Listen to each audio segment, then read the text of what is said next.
So, welcome everyone once again. Today we are starting with the Upadeshamrita, the Nectar of Instruction.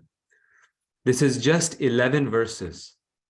And so it's a very short book, but it's one of the 4 essential books of the Bhakti Shastri. It's this one right here, the Nectar of Instruction. It said that Srila Rupa Goswami wrote 11,000 verses. And from those 11,000 verses, he summarized it in 11 verses. So all spiritual knowledge is in these 11 verses. And now we will be going over these 11 verses in about 3 or 4 sessions. So we'll see how it goes, but we don't do it like one verse every week. We do it in 3 or 4 sessions because we try to cover it, quickly. And today we'll start with text 1. But before we start with this text 1, I want to give a little bit of introduction about Rupa Goswami, and we'll chant one prayer to him also, and the Nectar of Instruction. So I'm just going to share this here.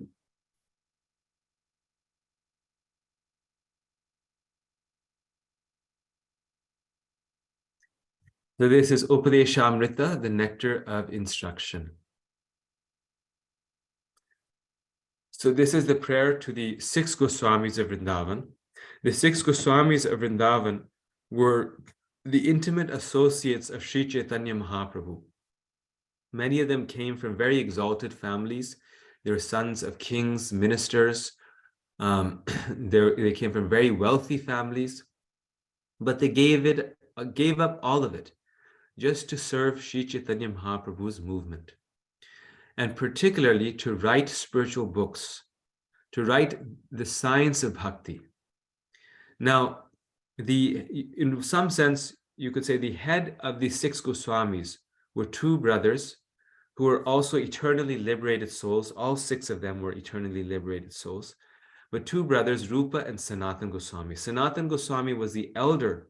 Rupa Goswami was the younger of the 2 brothers.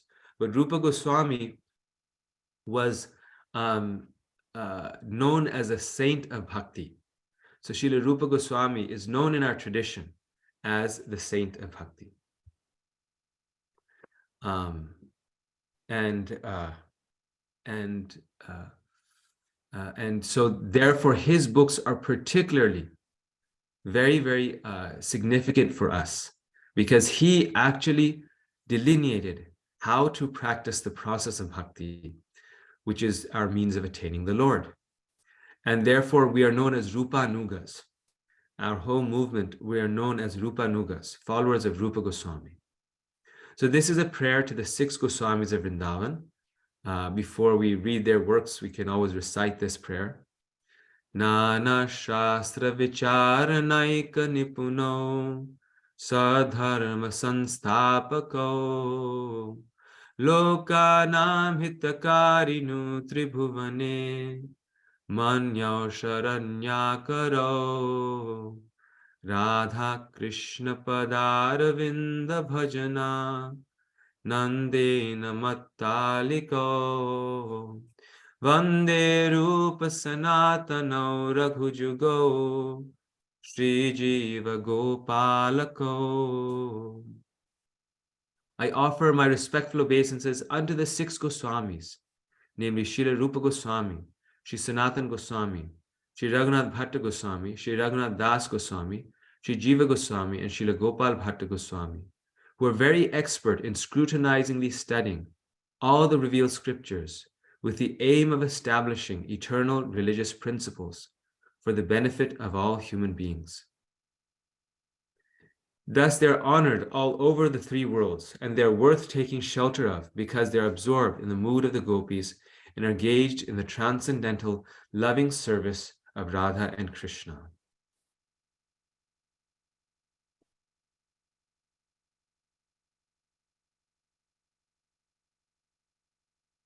So they're always studying the scriptures, they're establishing the principles for all human beings, and they're also writing these scriptures. And they are writing about the mood of the gopis in the transcendental loving service of Radha and Krishna. So they also reveal to us the highest mellows of love of God. And all of this has been summarized in this nectar of instruction. Rupa Goswami also wrote the Bhakti Rasamrita Sindhu, which is the nectar of devotion, which we also read. It's a more expanded version. It goes deeply into the science of bhakti, but the nectar of instruction is very concise. So just a note on this, after today's lesson, and in general, I will be sharing you the homework for these books. So these books, you'll read them, you'll read the section that we discuss in class, you'll read that section and then answer a few questions. And these are very straightforward, simple questions that you answer in your own time, sort of like a meditation, like a reflection. And it's just to help you reflect and read the books. So this Bhakti Shastri course, it's actually, in one way, it's an excuse to get us to read and study Srila Prabhupada's books, particularly these 4 books, which were greatly stressed as the foundational books in the process of bhakti. So you'll be getting the homework, but a few of you are here just to listen to the classes, and that's also okay. If you just want to listen to the classes, that's fine. But just for your information, there'll also be homework for those of you who want to do it. And then some of you are actually enrolled in the Bhakti Shastri course, and you'll be taking an exam after this as well. So, that's, very wonderful. So there's 2 things. There's sense gratification and there's spiritual life. And you have sense gratification on one hand, and you have spiritual life on the other hand. And the first verse of the Upadeshamrita speaks about these 2 things. It talks about how spiritual life begins when we give up, or we are able to overcome the desire for sense gratification. So let's read the first verse together, and then we will talk about the themes of this verse. So I'm going to share the verse now.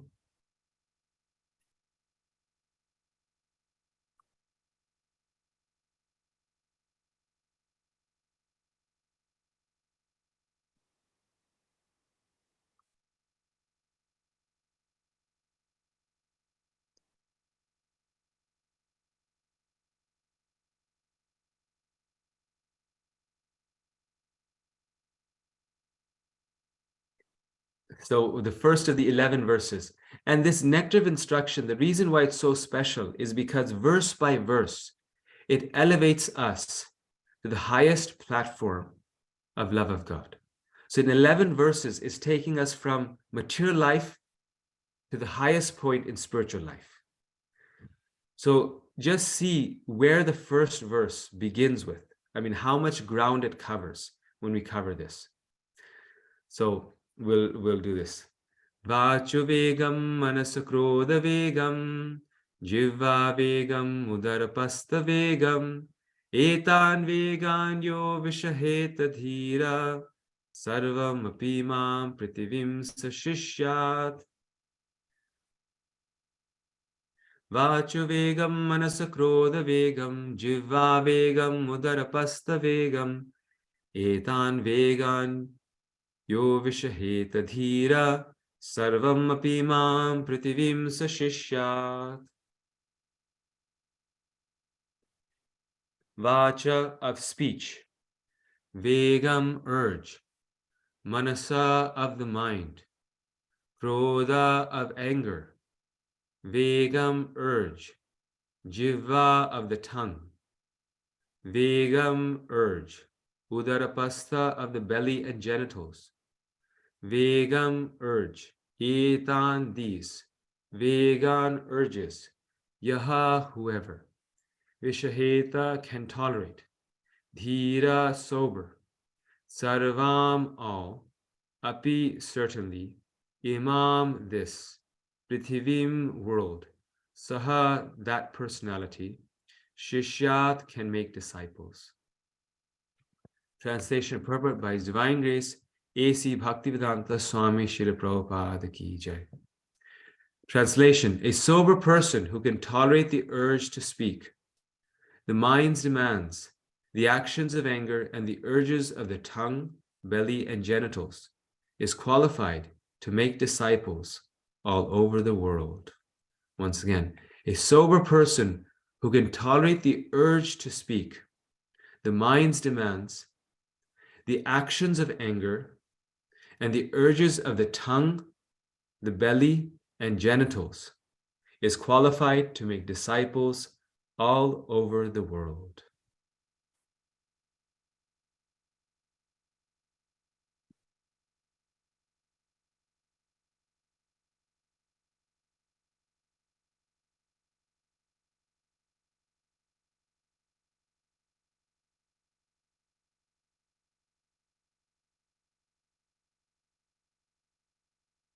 So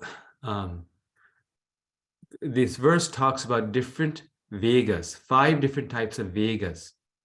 The first is the Vega of Vacha, of speech. So in this verse, what's being described is who is the ideal person? How can we become an ideal person? And who is the ideal person? So the ideal person is not someone who has earned a lot of money or who is very famous or who's a very amazing speaker, but who is the ideal person?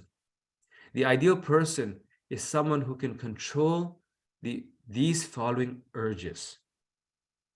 And then, of course, we'll see how you can do that. You can't do this artificially, but how can you do this?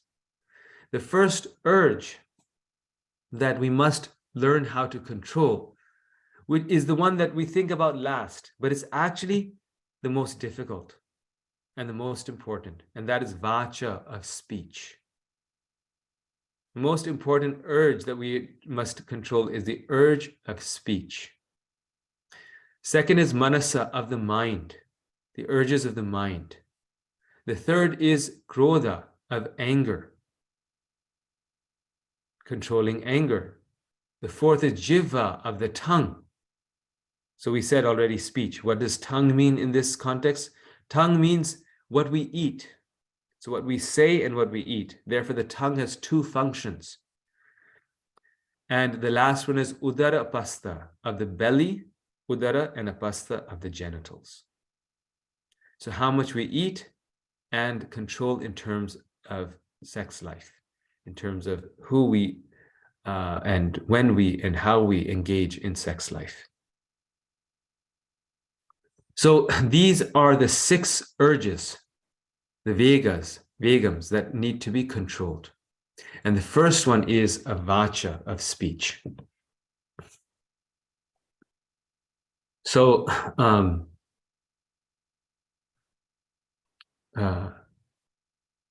Prabhupada describes here that speech is the most difficult thing for us to so first of all, Rupa Goswami describes that all of these 6 Vegas are controlled beginning with the tongue. And if the tongue is controlled, then all the others are controlled. Because if you look at the body, they're all in a straight line. It starts with the tongue and it all goes down. So if the tongue is not controlled, then the mind will not be controlled, anger will not be controlled, and the belly and genitals will not be controlled. Because if we eat too much, then the belly becomes too heavy, and then when the belly is too heavy, then that puts pressure on the genitals, and then that's not controlled. So it all starts with the tongue. And the first one is mentioned speech. Because our nature is that we want to speak whatever we want to, whenever we want to. And a great soul has control over his speech. So the first control of the speech is not, speaking very eloquent words or, not speaking too much, but rather speaking about Krishna. If we're always speaking about Krishna, then our speech will become perfectly controlled.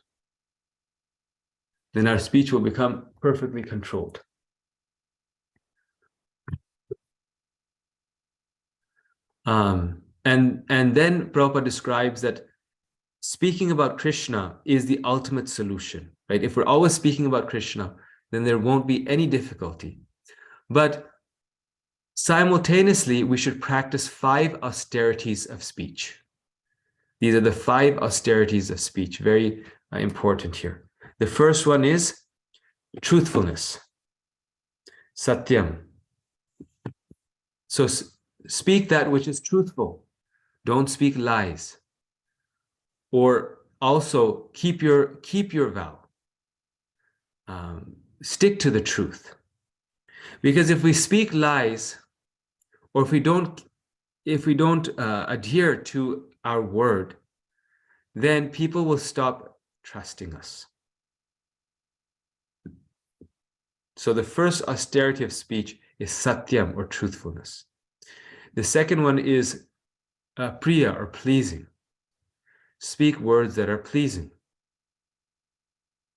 So the truth must be spoken. Krishna says this in the Gita also. And interestingly, this point is also mentioned in the Bhagavad Gita. We must speak words that are truthful, but the truth must be spoken in a pleasing way. As far as possible. Sometimes the truth cannot be spoken in a pleasing way. Sometimes the truth has to be spoken in a way that is unpleasing, that is not pleasing. But the truth has to be spoken in a pleasing way. And this is the trick. This is a very difficult trick to do, because sometimes in our mind we justify that, well, I'm speaking the truth, I'm doing the right thing, so what can I do? But Krishna is actually kind of bringing us to a higher level, where he's pushing us even further and saying, speak the truth, but speak it in a way that is pleasing, that will draw people in, that will give us give us more success in getting them to accept the truth. Now, on this point of truthfulness also, Prabhupada distinguishes between 2 types of lies. Right? One is a lie, when we speak a lie, when we say untruthful things that are said for our benefit and to damage the other party, to hurt the other party, right? So if something is not truth, if someone does not say a truth, then one is saying that to the benefit of oneself and to the loss of another. So I go to the store or something and I cheat someone. I speak a lie, or I went to a car dealership, and this salesman, he said a lie, and in this way cheated the customer. Charged him $4,000 more than what he had said, what he had promised verbally. So that is one type of untruthfulness. But another type of untruthfulness is a lie that is said, but that is for the upliftment of everyone involved. And that type of untruthfulness is not necessarily a mistake. Prabhupada actually, and he gives various examples. I'm trying to actually remember them right now. Prabhupada gives various examples of devotees like this who spoke in an untruthful way, who did not say the truth, but it was for a higher cause and higher benefit. Of course, we have the examples of like Maharaj Yudhishthir. For pleasing Krishna, one may not say the truth. But even aside from that, like Prabhupada gives the example, the famous example that Prabhupada says, if the wife comes and asks the husband, am I looking beautiful today? The husband may feel that she's not looking beautiful, but he may still say, you're looking so beautiful. So such a lie is not considered a fault, because that lie does not is simply pleasing. It's simply, it does not affect anything in a negative way.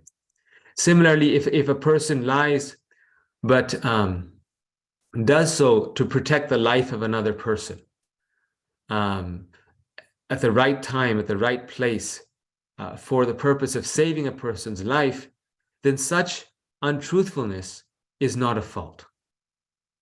Because this is a big discussion in ethics. I teach ethics, and it's a big thing where some philosophers like Immanuel Kant, they say you should always say the truth.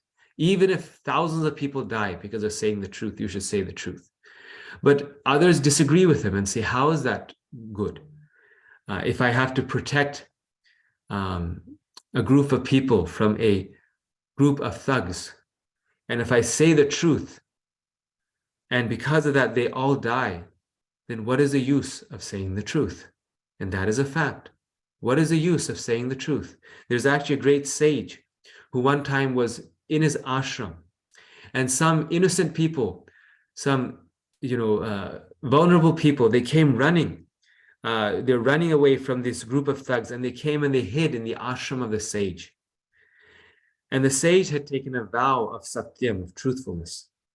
So then this murderer, this criminal, he arrives at the sage's ashram, and he says, do you know where these people are?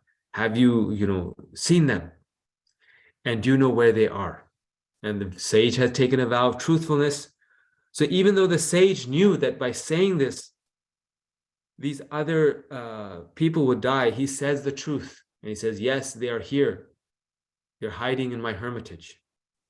And because of that, this criminal, dangerous person finds them and he kills them. And it's said that due to that, the sage had to incur a reaction, a sinful reaction, because his saying the truth was not dharma, but it was adharma. So truthfulness is there to serve dharma. Truthfulness must be spoken to practice no matter how difficult it is. It must be spoken to remain honest, to practice honesty, and not cheat anyone for our own benefit. But certain types of untruthfulness are allowed by the scriptures. Truthfulness, lies or dishonesty that is necessary and beneficial for everyone involved is not considered to be a fault. Then, of course, the most important aspect of truthfulness that must be followed is that the devotee is truthful because it pleases the Lord. But if the Lord wants him to be untruthful, to protect his devotee or for his own purpose, then the devotee can be untruthful for the service of the Lord, only for the service of the Lord. And the famous example is of Maharaj Yudhishthira, where many people, when they read the Mahabharata, they see this to be a fault of Maharaj Yudhishthira, but it's actually not a fault. Maharaj Yudhishthira did not see hell because he spoke a lie. Krishna asked him to speak a lie so that he can win the battle of Kurukshetra, to establish dharma. And Yudhishthira Maharaj doesn't exactly speak a lie, but he speaks a white lie. He still adheres to the truth by a technical means. There is another elephant also by the name of Drona, and he kills the elephant Drona, and then he says Drona has died. Now Dronacharya's son, Ashwatthama has died. He was named Ashwatthama, and so he tells Dronacharya that your son Ashwatthama has died. Not your son, he just says Ashwatthama has died.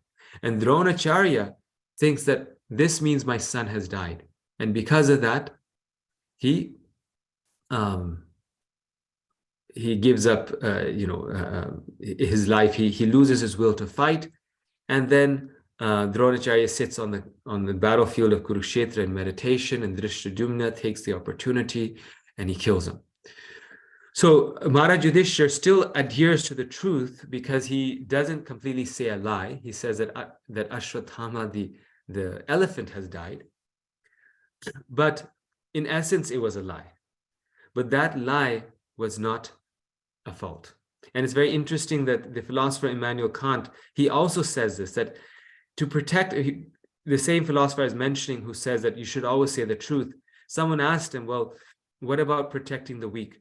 And he says, yes, to protect them, you should also do that because that's also a principle of morality, but still say the lie and, still say the truth, but say it in such a way that you are exactly like this, like Maharaj Yudhishthira did. He would have completely agreed.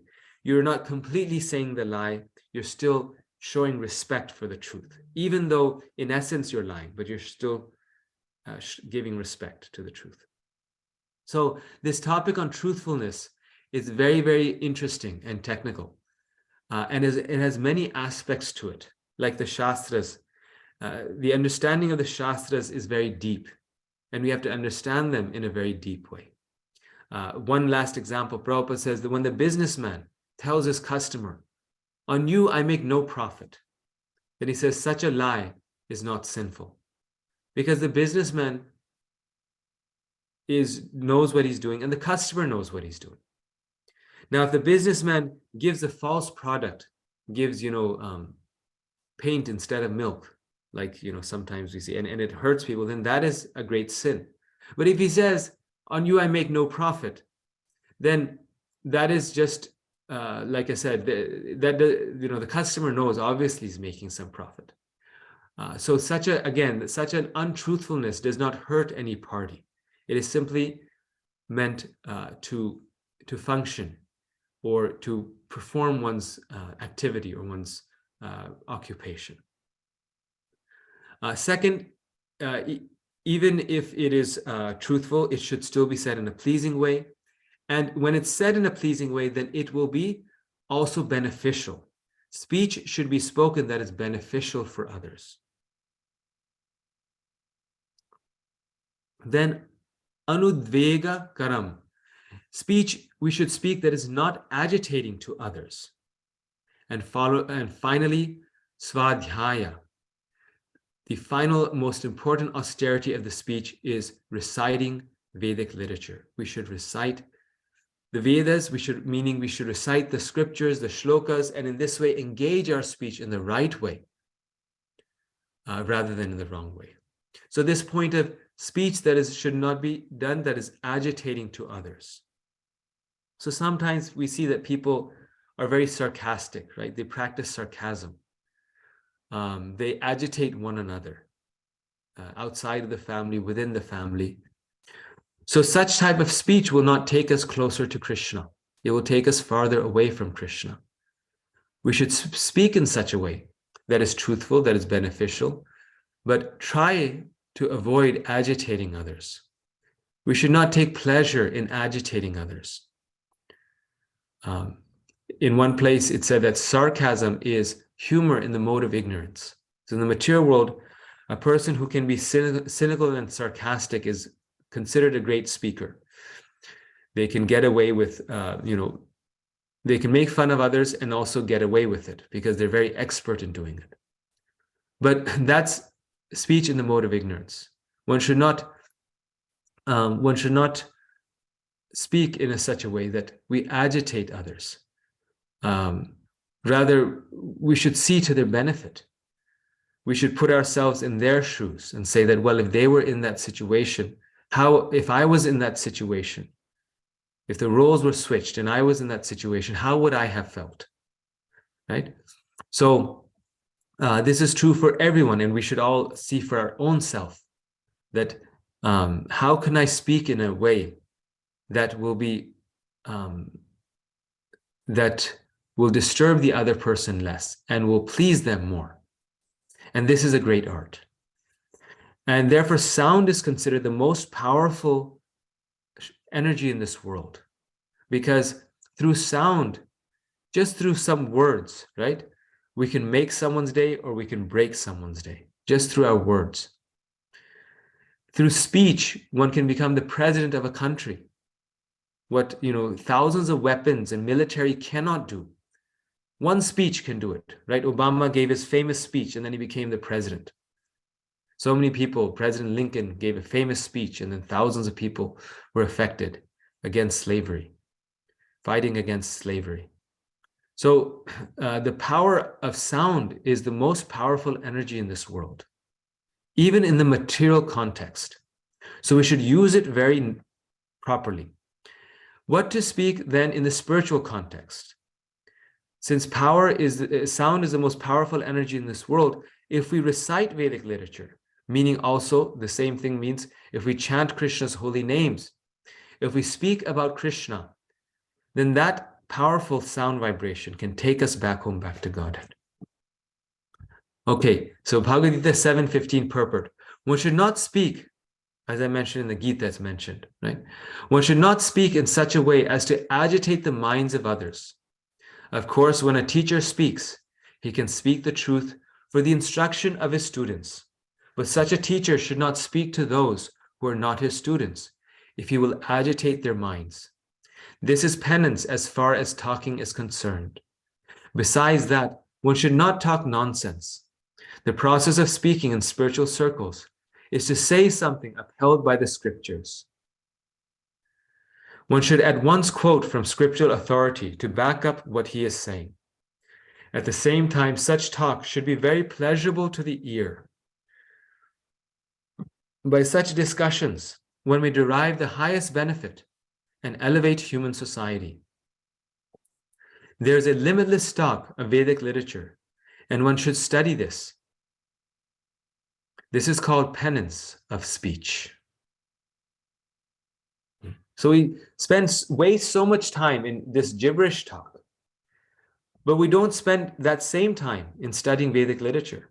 If we study the scriptures, how much benefit takes place for us and for others. This is why this is a great first class for Bhakti Shastri. For many of you, it's first. For some of you, because it's confirming that this is the best use of our time. If we spend time just chit-chatting with a friend for 1 hour, we don't feel, oh, we wasted our time. But if we come for Bhakti Shastri class for 1 hour, we feel, oh, so much time was gone. I should have done something else or this or that. Even I think this way. But actually, it's the other way around. The penance of speech is to study the scriptures. And by such discussions, one may derive the highest benefit and elevate human society. And these discussions should be pleasurable to the ear. So I was thinking, actually, just reflecting on this, that how we have various speakers in our Krishna conscious movement, like Amog Leela Prabhu and Gaur Gopal Prabhu and, Radhanath Maharaj and just about everyone, all of our great speakers that we know who speak, His Holiness Gopal Krishna Maharaj, Romapad Maharaj, Jayapatak Maharaj, they are saying the same scriptures that others are saying, but they're saying it so nicely that thousands of people are being inspired to hear. And that is the test. That is the important part. So the first is the austerity of the speech, which we talked about. This one is, I think, the longest one. Now the rest will go quicker. The next one is of the mind. We must control the mind. The monkey mind dictates our life.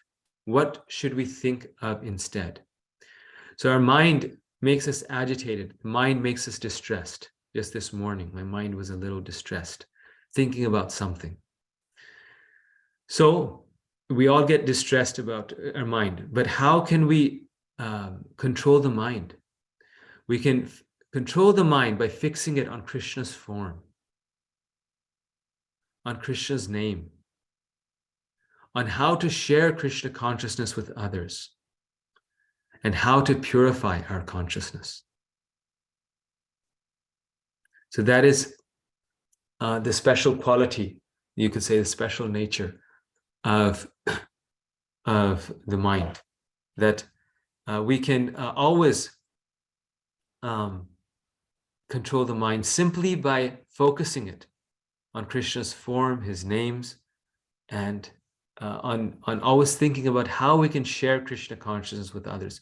This is a very powerful way of engaging the mind, because our nature is to work for the welfare of others, and that becomes very absorbing. So if we actually try to help people, if we apply that same nature in us to Krishna, that means sharing Krishna consciousness for others, because that's the highest welfare. So the great devotee Prabhupada says is always engaged in devising plans on how to spread Krishna consciousness, and finally how to purify our consciousness. Yes. Then the next one is anger. Anger can be used against those who blaspheme the Lord or his devotees. So we must control the anger. Krishna says in the Gita, Vita Raga Bhaya Krodha, that Krodha, lust, anger, and greed are the three gateways to hell. And so anger is something that must be controlled. In all of our activities, it's natural for us to become very angry. But if we can control that anger, then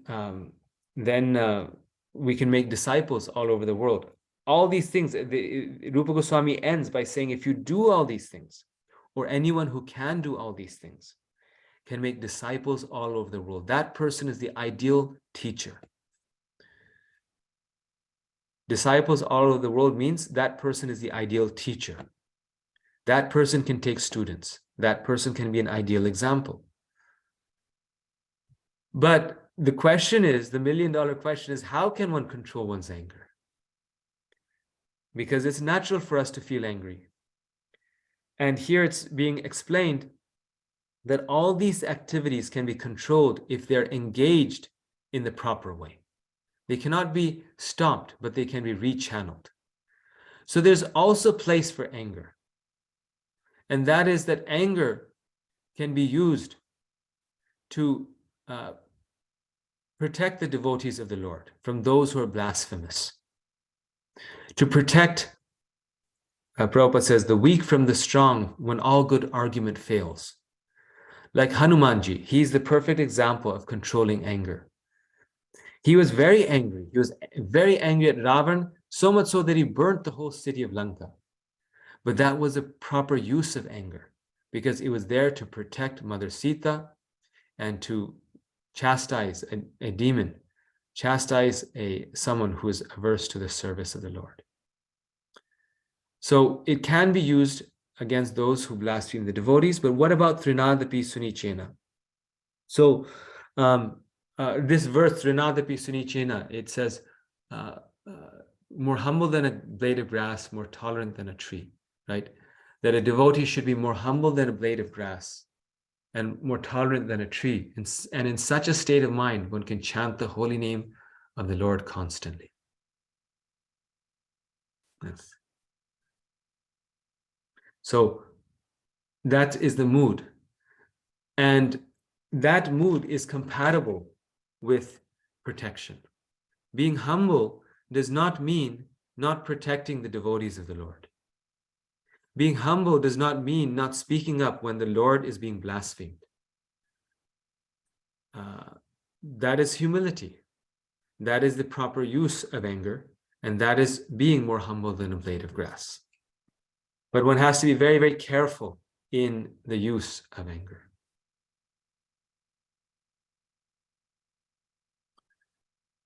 The next one is genitals. And the use of the genitals is a necessary function of human life, but it must be controlled. If misused, it is sinful. But if used properly, it is actually part of spiritual development. It can actually be part of our spiritual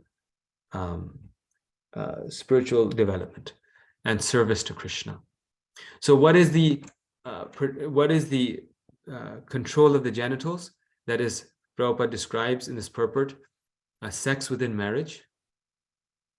So the misuse of the genitals is when we use it like cats and dogs, right? No responsibility, no fidelity, no honesty. Because misuse of the genitals in illicit activities breaks all the other qualities, right? When we cheat on someone, then we are being untruthful. When we perform sex life outside of marriage, then it creates anger and lust and greed. So then we cannot control our anger. Krishna says this in the Gita, from lust comes anger. So the misuse of this tendency leads to anger, and that's why you have so many crimes that are based upon the misuse of sex life, like rape. Even so much of divorce is due to illicit relations, people cheating on one another, or the boyfriend girlfriend phenomena. Just, you could say, live-in relationships may lead to marriage, but they're not based on spiritual principles, and so eventually then they lead to divorce. So marriage is a sacred function. It is so sacred. And when we make it into something animalistic, then it becomes a source of bondage. So it must be within marriage. Therefore, in the Gita, Krishna says, Prabhupada says, Vivaha Yagya. And that's why there's a yagya when marriage happens. Because marriage, when done properly, is actually a sacrifice. And those of us who are married know this. It is such a sacrifice to stay with someone happily and cooperate with them and to work together is a great sacrifice after the first 3 months, right? First 3 months, everyone is crazy after one another and they don't want to be next to one another. But after 6 months, 3 months, then one is together out of attraction, but also duty. And after 6 years, it's even more so duty. So it becomes a yagya. And secondly, even within marriage, sex life should be used for procreation and raising Krishna-conscious children. So even within marriage, it's not just for sense enjoyment.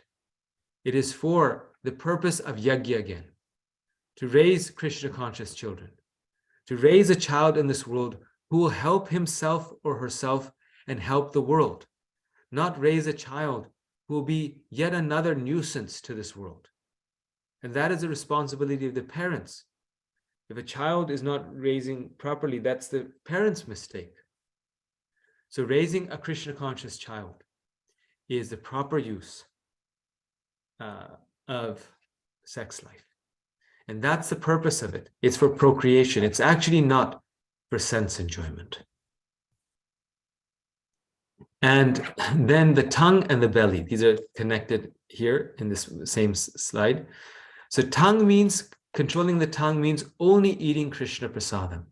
In one place, Srila Prabhupada writes, if we make this one vow that we will only eat Krishna prasadam, then at the end of our life, we will go back home, back to Godhead, right? So powerful.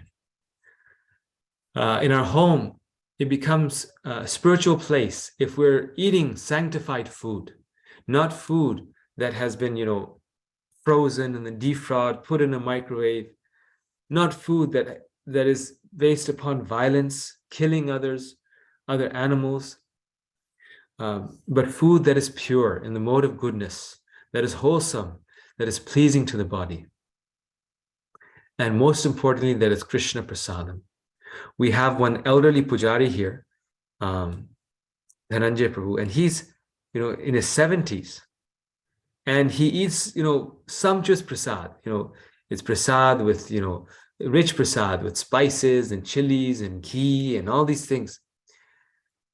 But he's a devotee, full-time devotee in the temple, pujari. He only eats Krishna prasad. And you see, though he eats so rich, he's in perfect health. In the morning, he's 70 years old and he's jumping in Mangalarti. And, he he's a little overweight because of his age. Naturally it happens, but his weight is also controlled. He's brilliant. His face is shining. It's amazing. If we lead a pure life, we can have sumptuous food.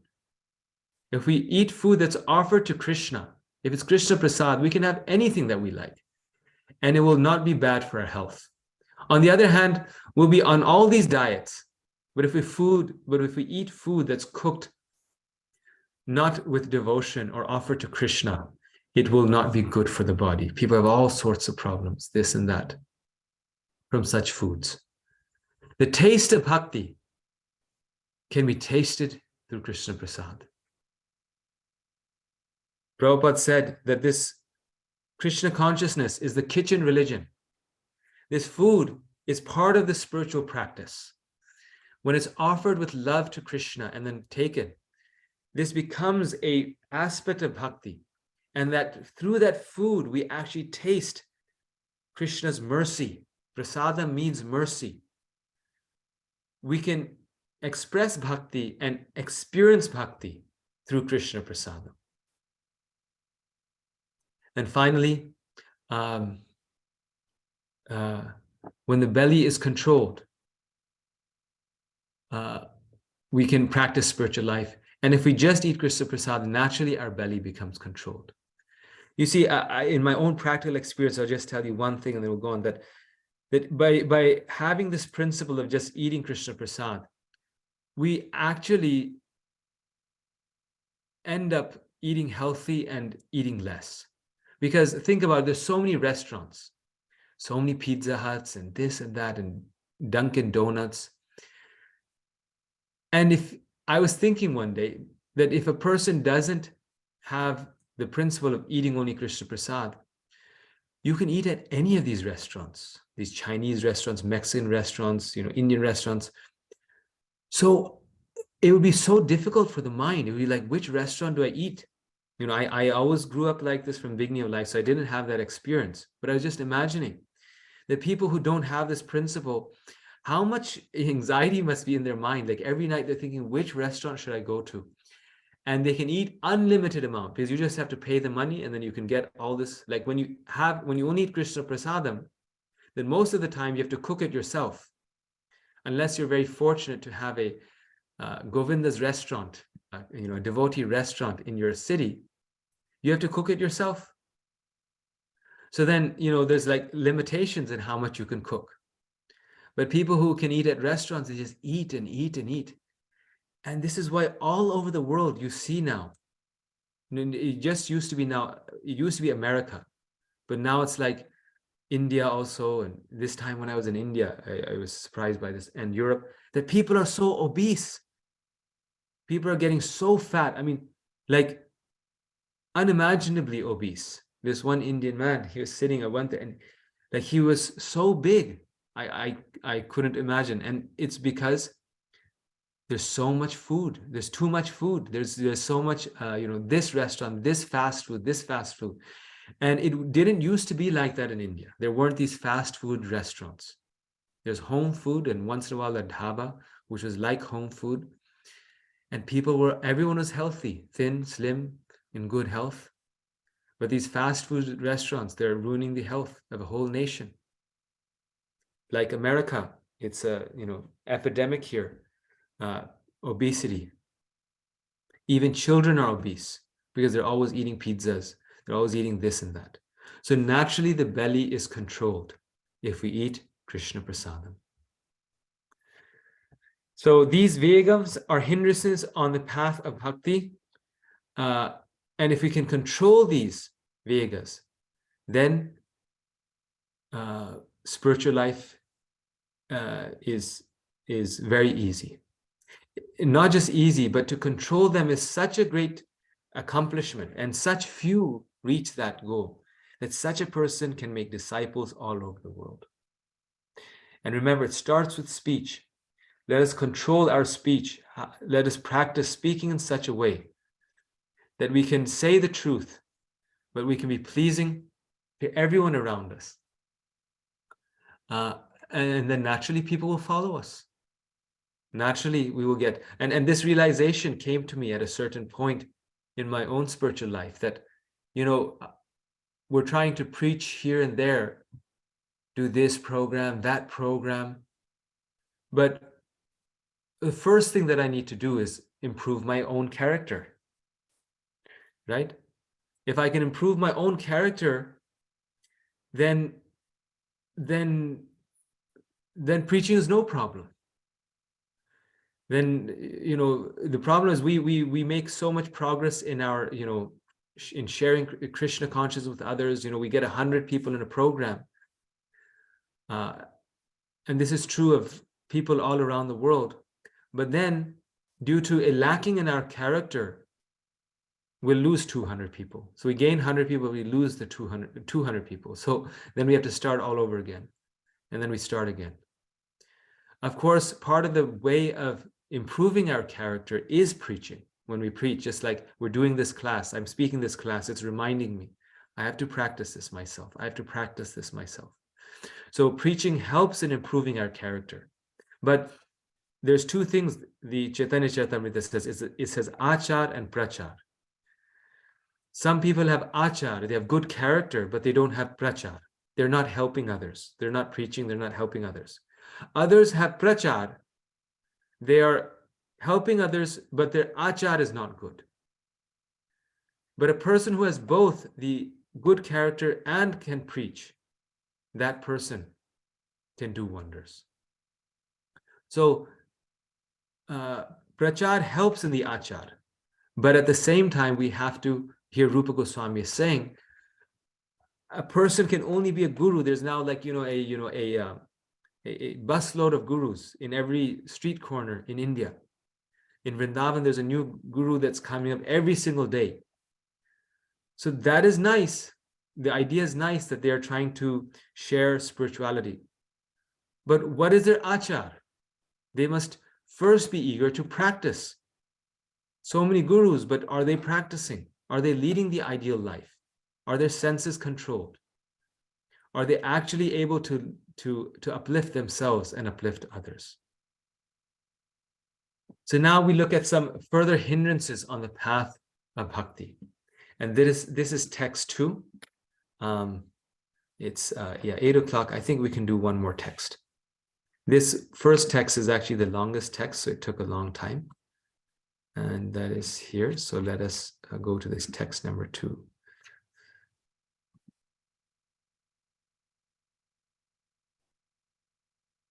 And of course, in your own time, you must read these purports. And of course, in answering the questions that I send out, you'll read them. So text number 2.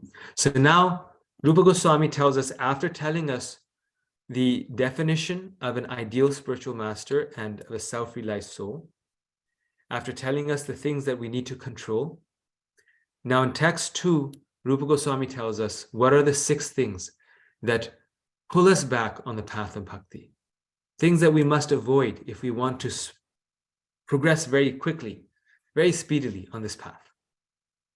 Atyahara prayashascha prajalpo niyamagraha janasangascha lolyam cha shadbir bhakti vinashyati.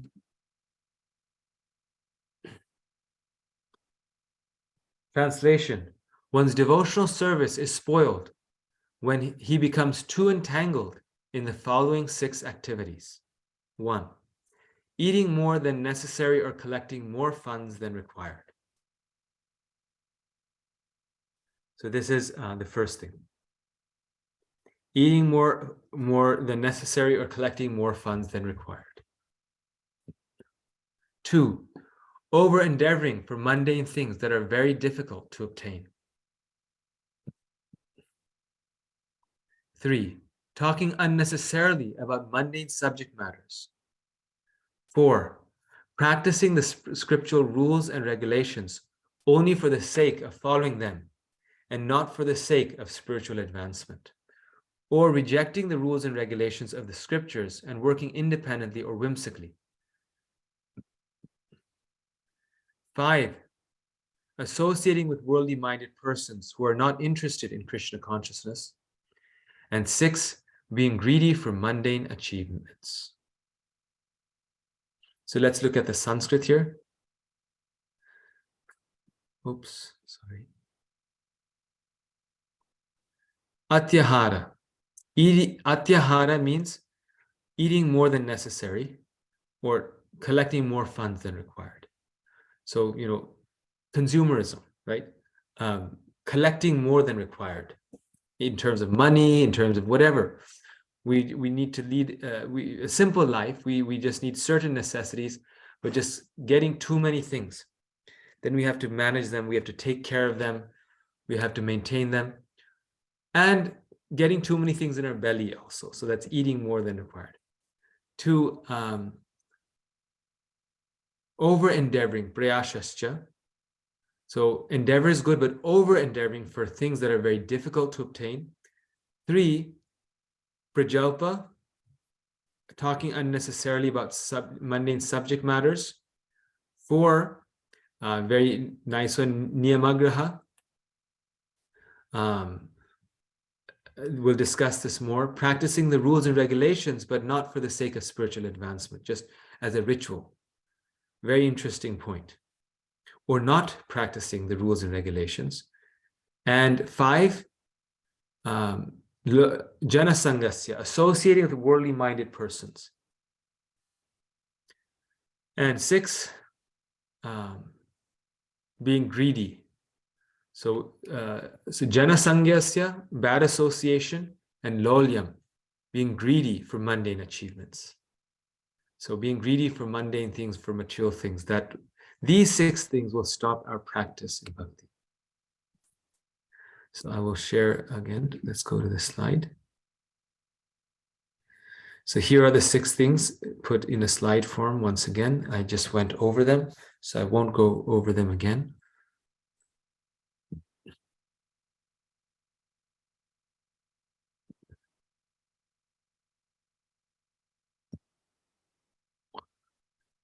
So when we go over these, then we see that these are all about too much, right? We have to, engage in some chit-chat, but too much chit-chat is called prajalpa or gossip.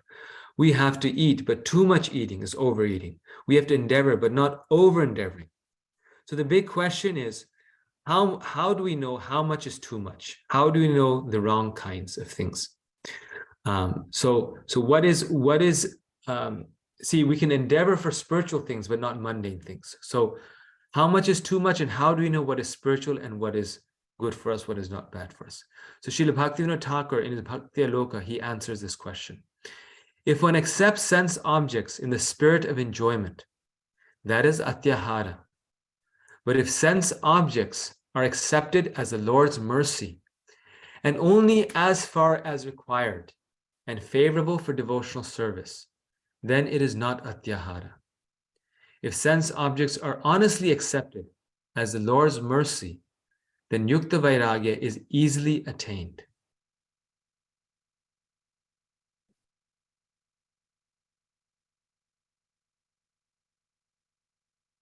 Srimad Mahaprabhu's order is to accept sense objects without attachment and chant Krishna's holy names.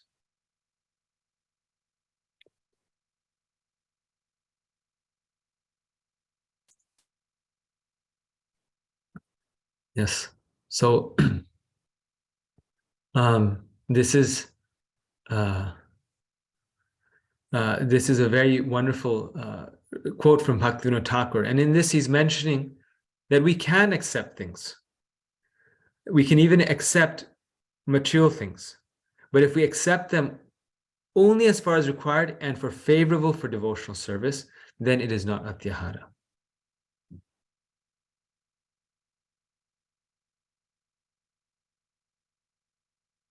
And when we engage it in the Lord's service, then it is called yukta vairagya, not atyahara, but yukta vairagya.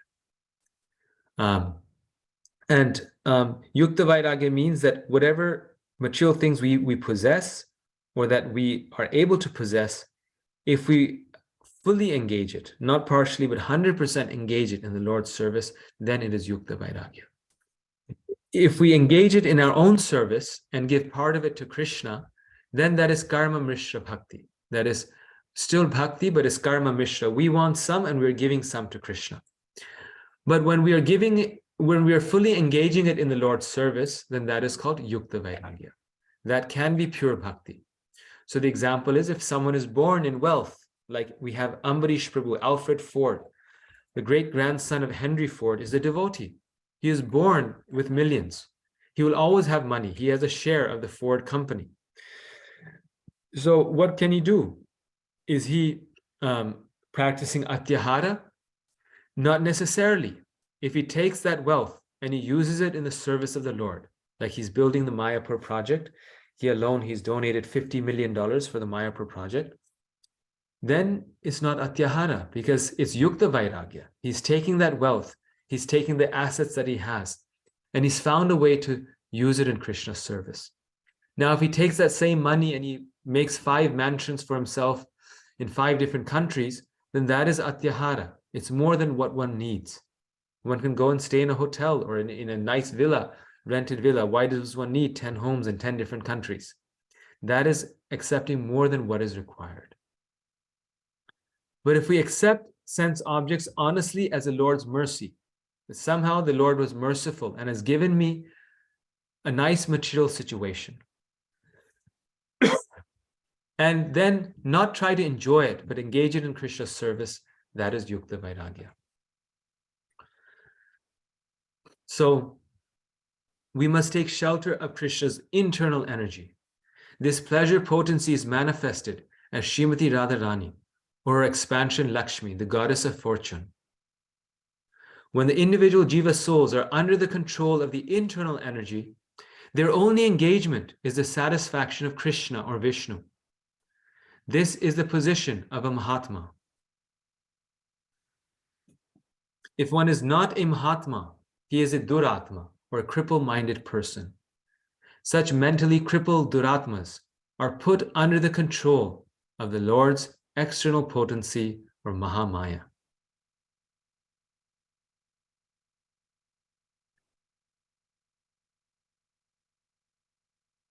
So we can be a Mahatma or we can be a Duratma.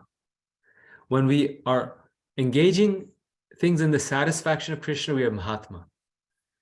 But when we are under the Lord's external potency, trying to enjoy the senses, that is Duratma.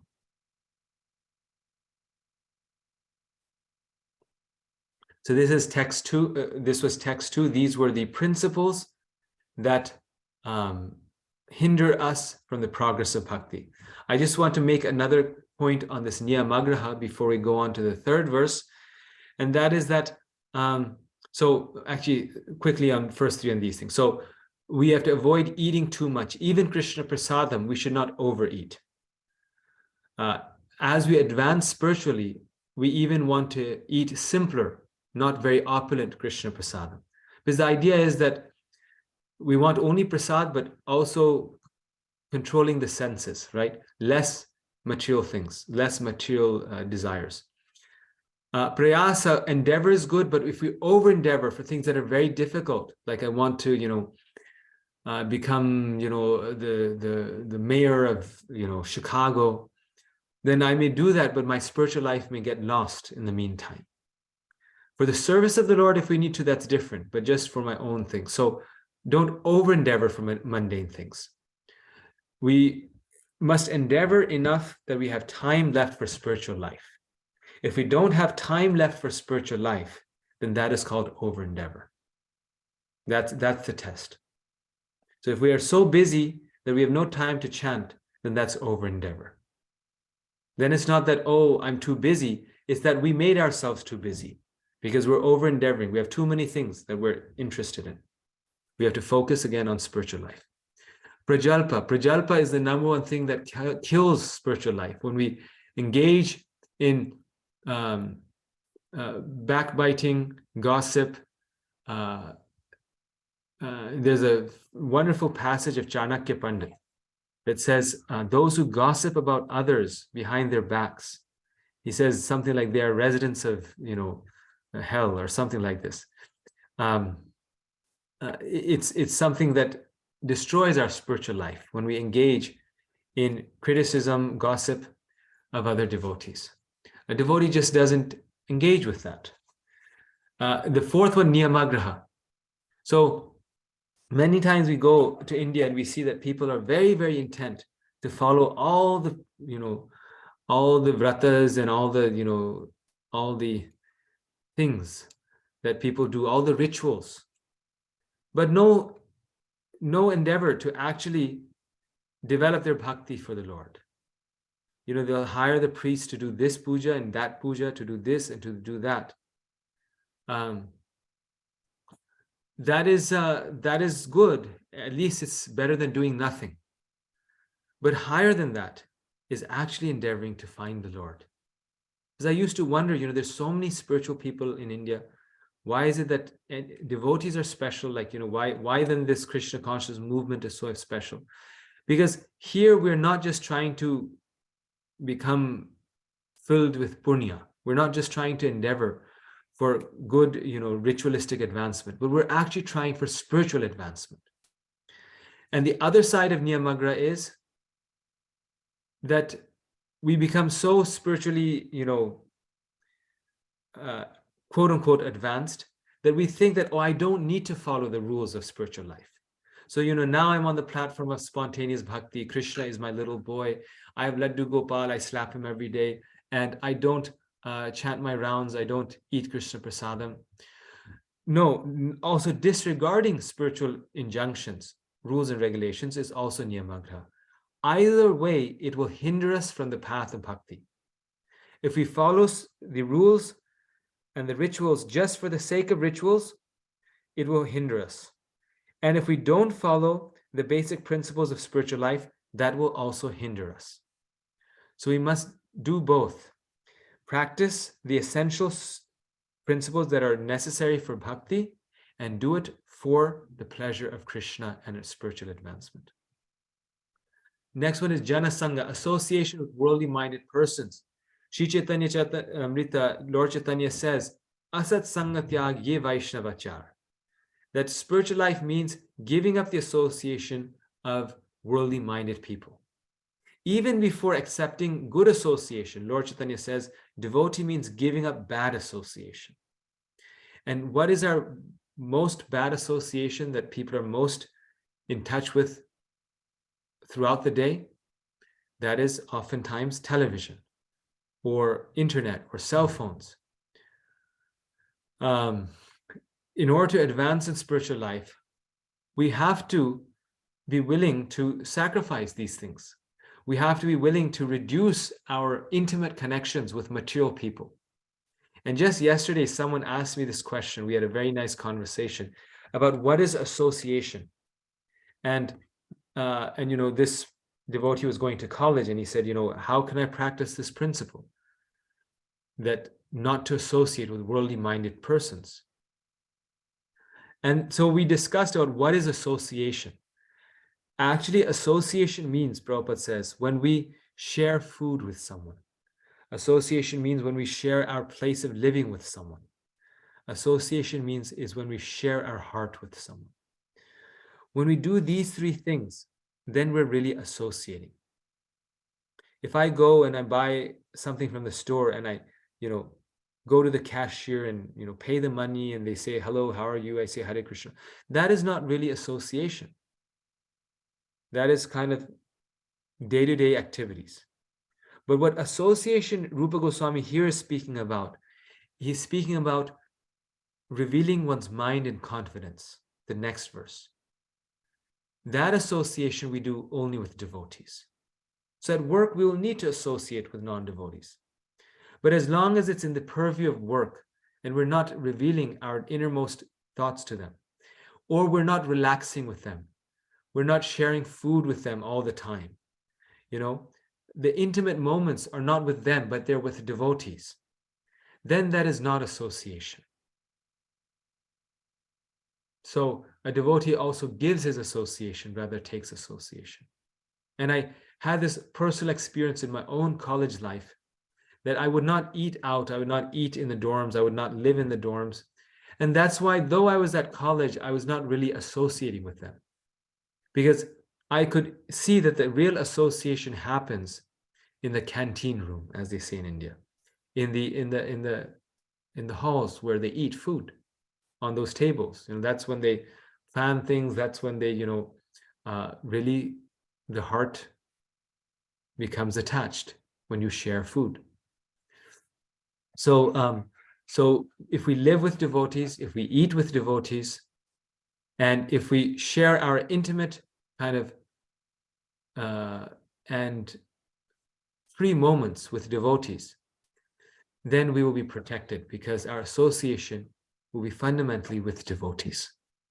And the last one is lolyam, being greedy for mundane achievements, which is similar to over endeavor for mundane things, but it has a slightly different mood to it. This is over endeavor. We have to endeavor enough, but if it becomes too much endeavor, we don't, now it's affecting my spiritual life. No. And this one is more about greed, just being greedy for material things like, diamond rings or beautiful houses and cars, and these things. We have desires, we can fulfill them, but not being too greedy for these things. Okay, so actually I'm thinking we should stop at this point. I would have had liked to have done 3 verses, but I think this is enough. So let's stop at this time and discuss these 2 verses. So many valuable points were mentioned by Rupa Goswami in terms of our practical day-to-day life. 6 things that we need to control, and 6 things that will hinder our spiritual life. This Nectar of Instruction is the handbook, you could say the introduction, the executive summary of Krishna consciousness. So these are very key. So any discussion on these things, on these points?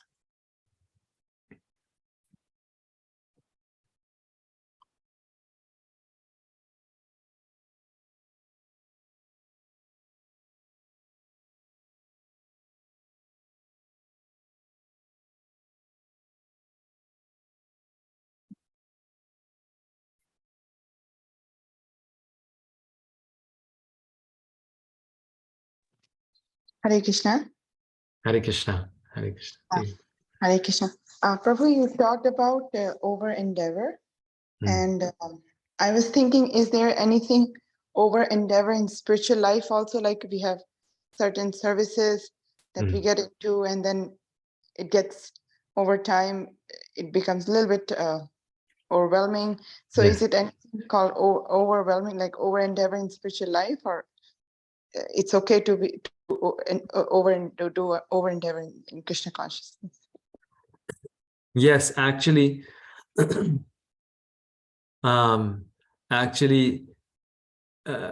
we can become ambitious in spiritual life, which is not exactly spiritual life.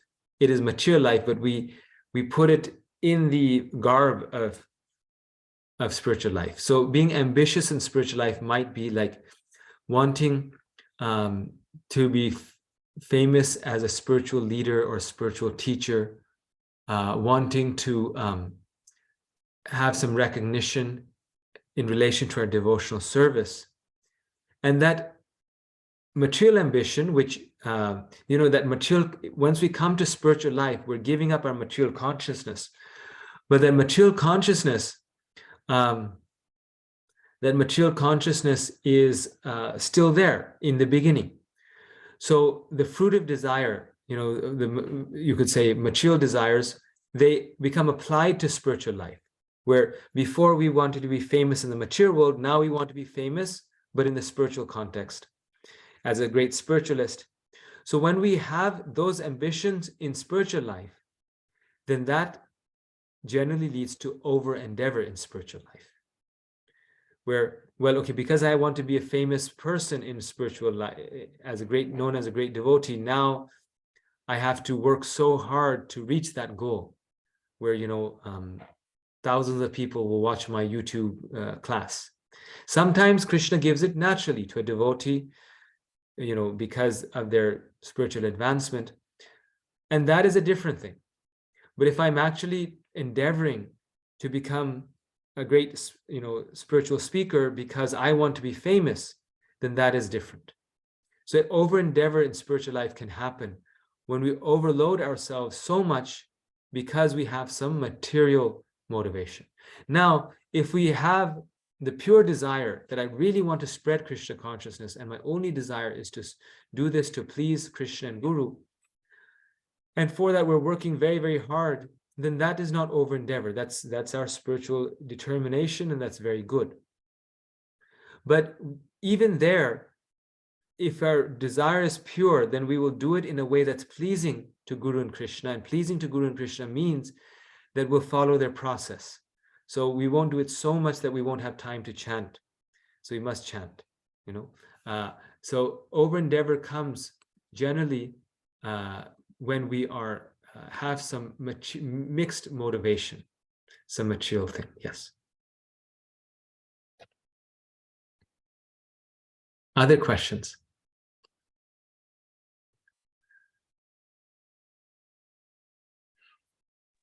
Hare Krishna, Prabhu. Hare Krishna. Thank you so much for the nectar. So, Prabhu, I am just looking a major difference between nectar of devotion and instruction. If we had nectar of devotion, then I know it is different, but what is the difference between both? Like, how do I reconcile? How do I understand that? Oh, you'll see they're very different because, for example, in the Nectar Devotion, Rupa Goswami lists 64 items that are the elements of bhakti, and Rupa Goswami here lists in the next verse 6 items for the favorable practice of devotional service. So he is, it's the same philosophy, but he's presenting it in a different way so that it so that we actually have we can focus on these spiritual principles. This is very important because actually all the books are teaching the same message, right? You can read the Gita, it's the same philosophy as the Nectar Devotion, it's the same philosophy as Chaitanya Charitamrita. Ultimately, all the books are teaching the same thing, but they are teaching it in different ways so that we understand them in different ways, so that we understand them more deeply. And Nectar of Instruction is a completely different approach. Rupa Goswami is giving us everything in a very concise and clear manner, and is telling us that these are the key elements in our spiritual practice. Rather than giving us a list of 64 items, in that also he tells us these are the 5 most important things. Those 5 things are more about the content of bhakti. You must read Bhagavatam and all these things. But in these verses, Rupa Goswami is telling us how to practice bhakti. Like, what are the principles that help us in the execution of bhakti?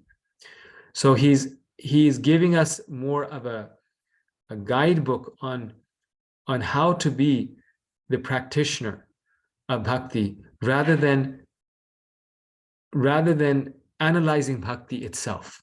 Yeah, this is the different approach. Yeah, that Nectar of Instruction is more a handbook for us on how to be a devotee. And that's why Prabhupada in many places he says that this is one of the most essential books for devotees. It's a guidebook for us, whereas the Nectar of Devotion is more about the science of bhakti itself. Sense, Prabhu. So instruction is meaning just letting us know how to do it, and devotion is more for what is devotion and like things like that, what is most important and potent devotional practice. But this gives us instructions, right?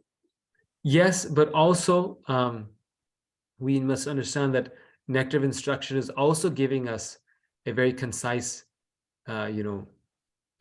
understanding of what bhakti is. So really, I mean, yeah, Nectar of Instruction is the executive summary. So Nectar Devotion is a very detailed study of the science of bhakti.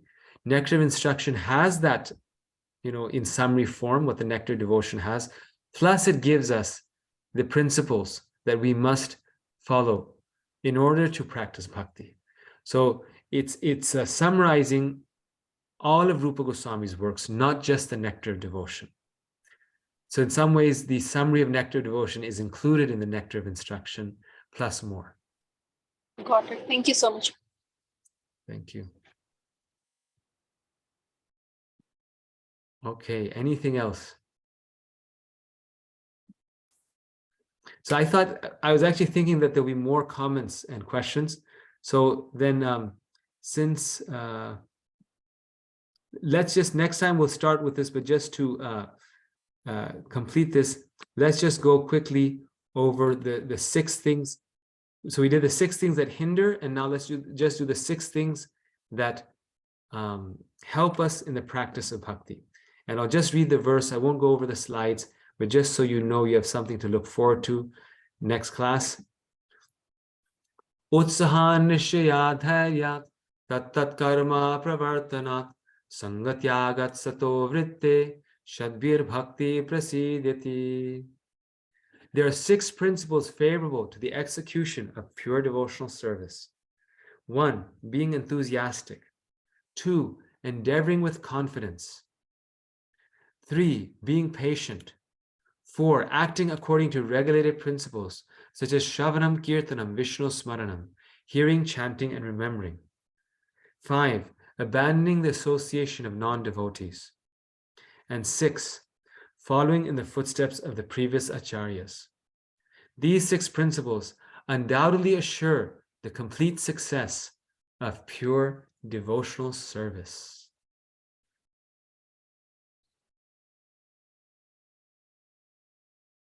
So this is Utsahan, Nishyat, Dhairyat, Tat Karma Pravartanat. So now on the positive side, if we want to be successful, we must be enthusiastic. We must endeavor with confidence, be patient, act according to regulated principles, abandon the association of non-devotees, and follow in the footsteps of the previous acharyas. So these are the 6. Next time, I'll go over these in detail. Actually, I have a program that I need to attend at 9 o'clock. And also it's 8:30. It's the time that I would like to end each week. So any final reflections, any discussion? So, Hare Krishna Prabhu, thanks for the class today. Initially, I was little confused between Prayasa and Laulyam. And later, I think what I realized is Prayasa is more of like, you have over-enduring things, whether it's in professional career or something. And the Laulyam is something like greed, like to have some. Is that right understanding, Prabhu, or maybe? Yes, that's absolutely right. I will actually I'll actually go here and see if there's an actual definition that's given for this, because there's Prabhupada actually defines it. I'm forgetting the difference.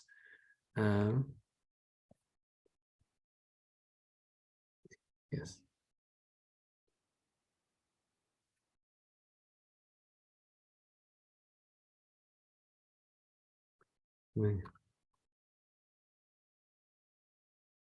Yes.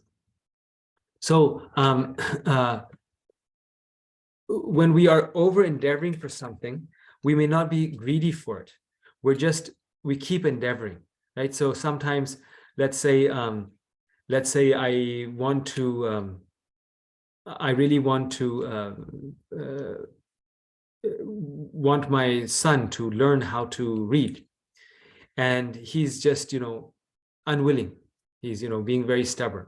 So I must endeavor. But then if I over endeavor, then I may not depend on Krishna's mercy, right?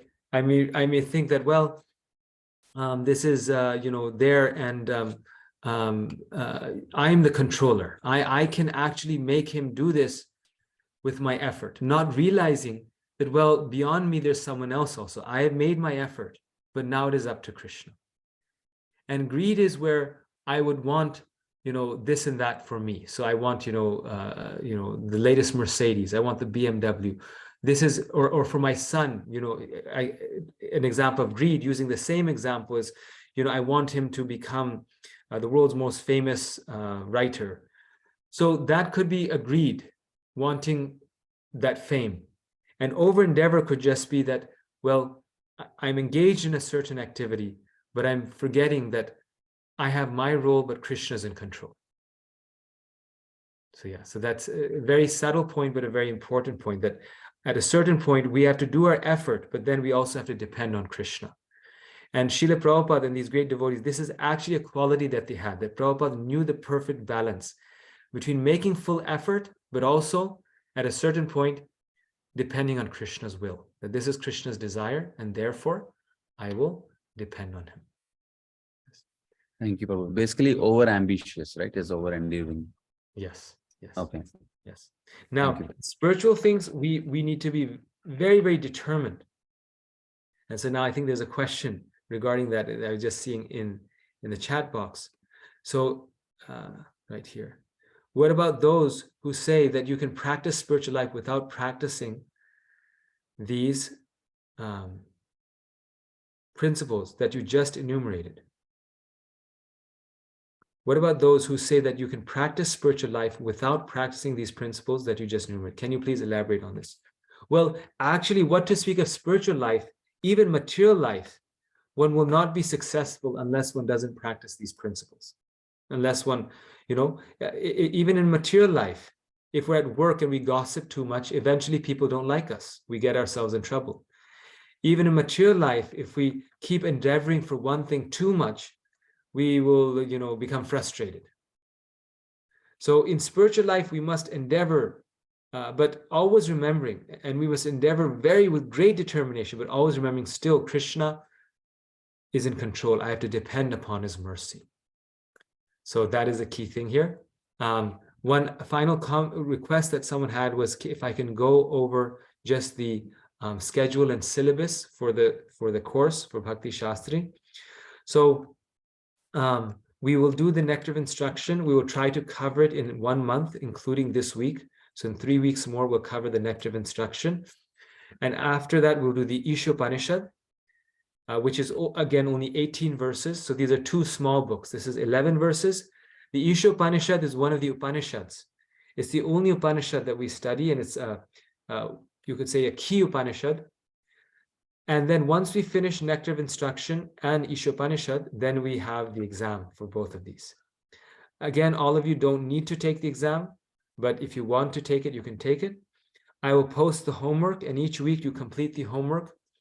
And I'll post the homework, and in that homework, there'll be an email address. You send your homework to that email address. But that homework is for self-study. So I will not be grading your homework. I will give you the study guide, which will help you answer the homework, but that is for your own self-study.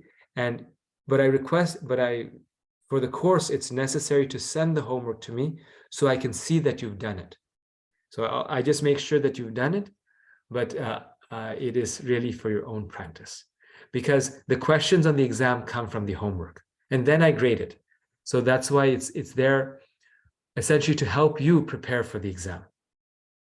And also to pass the course, it's necessary for the students to complete all the homework.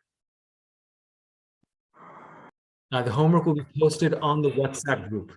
So if you're on the WhatsApp group, it will be posted on that. Hare Krishna Prabhuji, Dandavat Pranam. Hare Krishna. So if we have, in case we have any doubts and after the class, so also can we email you? Yes, you can. Actually, the best thing is you have my WhatsApp number. Yes. You can message me, and then if I don't respond, then call me. Because what happens with WhatsApp, I have so many WhatsApp messages and groups and all these things. It's very easy to miss them. So if it's a question that I can answer in a future class, then please ask it in class, because it's hard for me to answer so many questions separately. And if you have a question, others will also have the question. In the next class, ask the question. But if it's a question that you cannot ask in public, it's maybe a personal question, and you feel that I would be useful in answering it, then you can always message me separately. But in general, I encourage that just ask it in class. So keep the question with you, write it down, and in the next class, ask it. Okay. Thank you very much, Prabhuji. Hare Krishna. Hare Krishna. And someone has asked, can you add my number to the WhatsApp group? I'll actually, can someone share the link to the WhatsApp group here in the chat, the way for people to join the WhatsApp group? There's a link. Someone can share it, then that will be helpful. It's in the WhatsApp. There's a link by which people can join the WhatsApp. I will message them. I know these devotees, so I will share with them. Okay, thank you, Bharataji.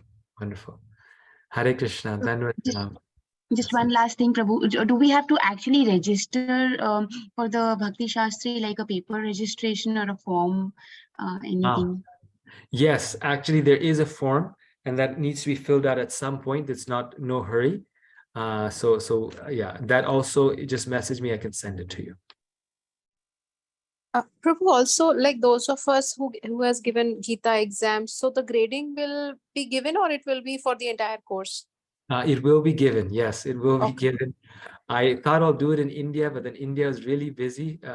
I didn't get any time, so now I'm back from India, and now I'm planning to do it. I'm sorry. I'm really No, Prabhu. I was not aware. I was just checking. So no rush. But there is a reason for me to be sorry, because I'm really behind. Some people submitted in November, and I still haven't graded, so I'll get that done. Yes. Thank you. Hare Krishna. And thank you, Prabhuji. Hare Krishna. Hare